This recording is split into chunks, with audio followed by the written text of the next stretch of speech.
Welcome back to JoJo's Bizarre Adventures Anime Review. This is episode number 9. This is the second episode of JoJo's Bizarre Adventures Go to, which is the 5th season of the series, and it's also the 115th episode of the anime. It's called Bucciarati is Coming. Yeah, this one covers pretty much the rest of chapter 144 and goes straight to chapter 445, and goes straight to like 458. Yeah, it covers the second official story arc of the actual manga. What happens this one? Well, this one has, it starts off with kind of like about a good small chunk of this episode is mostly a flashback. It's just basically the backstory of the main character of the series, where it shows that his mother was not a very good person, where she threw the party over taking care of her own son, who she had with Yo Brando. Yeah, he's referenced once in this episode. He does not make there's no picture from this time like it was in the last episode. Yep. I actually think it starts adapting 440, it goes to 347, but at least it starts up the next arc, which is nice. And it shows that he also, when he was younger, when he moved to Italy, apparently his stepfather was not a very nice person in private. Apparently he was very, very abusive toward him. He beat him with a belt a lot when he was younger. And then eventually that'll stop when he saved the life of a gangster, who also turned out to be a hitman. Yep. And so he goes around town. People start being nice to him. People originally chastising him because he's half Japanese. Oh yeah, and it's also like when he showed toward it when he was growing up, it looks like his hair was actually still raven color, and then eventually just magically turned gold. Yeah. Also, it's shown that apparently it's implied that he didn't know about his golden wind ability until he was older, but he had it when he was much younger, probably due to his relation to his father, Dio Brando.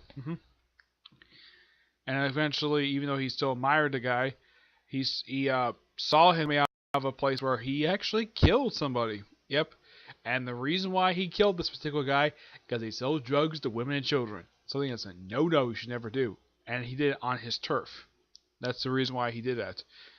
And then eventually we cut back to present day, which kind of picks up right where the last week's episode left off, with pretty much most of the episode being a brawl between Gino and Bucciarati.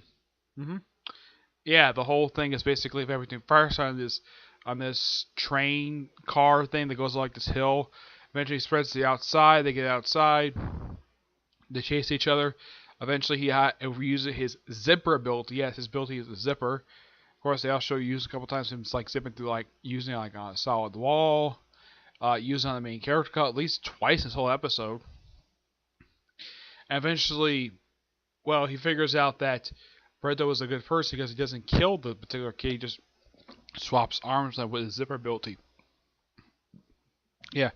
Eventually, he kind of does beat him. And he also wants to take down Reno's boss because he sells drugs to kids. So he says, I want to become a gangstar. Yes, that is literally what he said. A gangstar. With that silly outfit of his. Well, the show takes place in 2001, so... And yet Bucciarati wears a very silly outfit anyway, so... My guess is he'll be perfectly accepted, perfectly fine into the gang, which happened to rule Naples. I know later on in the manga he does take over the organization, takes over Naples. But this was a pretty good episode. Kind of wraps up stuff happened last episode and sets up stuff basically that will go. It's basically a small setup for pretty much the rest of the entire season with him going to be joining the organization, which is going to happen next episode. I should point out though that this episode actually does have an opening title this time. Yeah, for some reason, for the first episode of this particular season, I thought this was really weird. No opening title. There's not even any credits at all in last week's episode. This one there is, and it's actually a pretty good theme. I gotta admit, it's actually really good. I'm sure there's probably a theme pretty much for the entire thing. I have heard the season's been confirmed for at least 40 episodes, which is nice. And this means now there's only about 38 more to air.